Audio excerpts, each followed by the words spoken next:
Now, a few weeks back, the Nigerian Oscar Selection Committee named the movie The Milkmaid as Nigeria's entry for the 93rd Oscar consideration, and that has created a whole new buzz around the Desmond Obviagele directed movie on insurgency. Now, while the movie still has a couple of more rounds of screening and voting to pass through alongside movies from about 70 other countries before it can earn the coveted Oscar nod, Nigerian bookmakers are already thinking it for success. So we opened the show today with a spotlight on the movie and its director.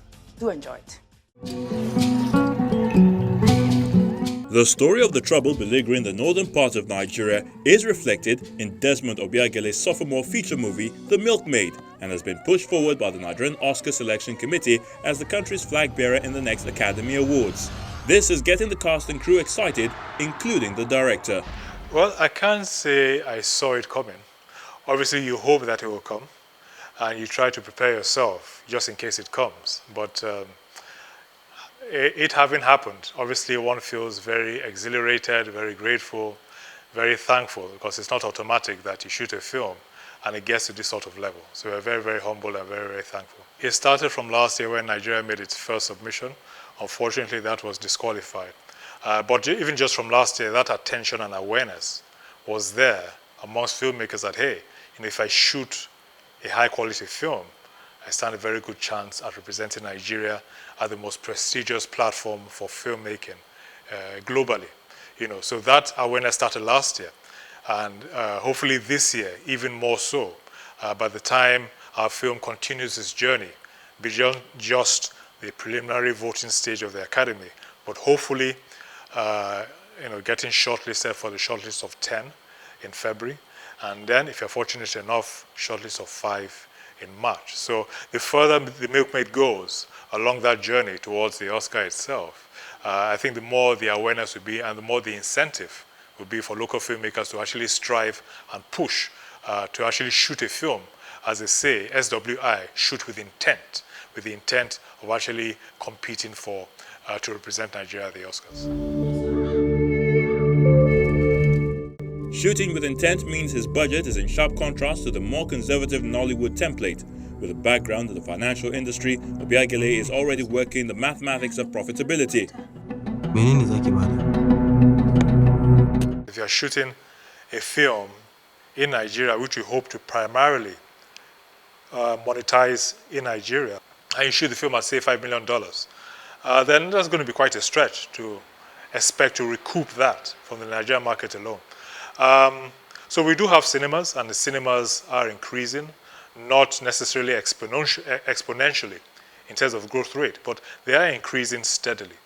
But thank God that we have additional platforms these days beyond just the cinemas. You have platforms like Netflix, you have Apple TV, you have Amazon Prime. So there are different outlets and channels now combined with theatrical release that can help you to improve your prospects of making your budget back. One of the key things that you put on any document relating to investing in film is that filmmaking is inherently a risky business. Business is inherently risky. There's always some element of risk. Filmmaking even more so, because you can't guarantee what will sell categorically in the market. You can only try and put some elements in the mix of your film to facilitate its acceptance in the public. So that's what filmmakers try to do.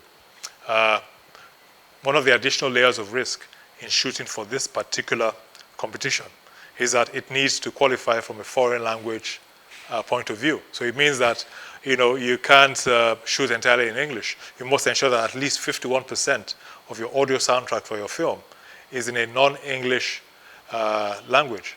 And some people find that risk a bit tough to accept because there's a perception that people don't like to read subtitles. People just want to watch, to listen and go. So that risk, it becomes a bit easier to accept that risk if you know that the rewards will be commensurately high with the risk that you're taking. The story fashioned after the Milkmaids on the back of the Nigeria 10 Naira note chronicles the travails of a Fulani milkmaid as she confronts religious extremists in a rural area in a quest to locate her missing sister. But efforts to recapture her disrupted past prove complicated. Recent news is dominated by the sad and gruesome murder of some rice farmers and the kidnap of over 300 school children. From his research, from making the movie, Obviagele believes a long-term solution lies in keeping idle hands busy. We can't leave the youth to themselves.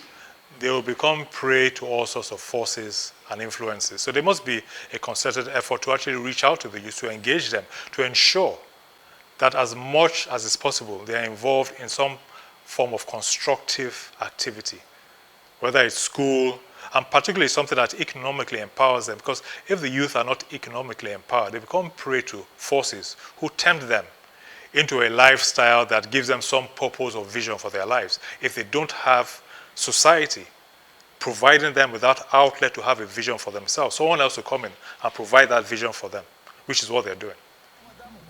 Because to some extent, they're not some are being coerced, some others are just actually being brainwashed that this is a better form of life than you are living right now.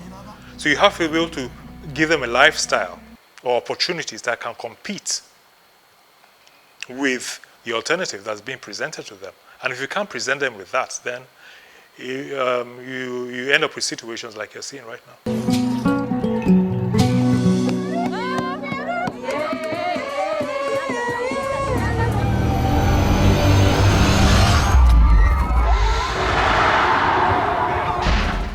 In terms of truth, I mean, a lot of the incidents in The Milkmaid were actually based on the accounts of survivors of the insurgency situation. So a lot of those scenarios were just woven together into a fictional narrative, but actually based on true life experiences by survivors of the insurgency.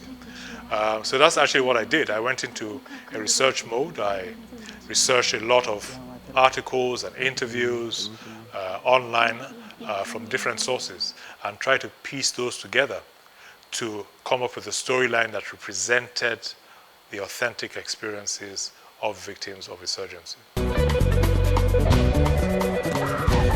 While the current congratulations for the movie are in order, it still has a couple of other phases that it must pass through before scoring a nomination proper for the main event in the Best International Feature Film category, which receives entries from over 70 countries.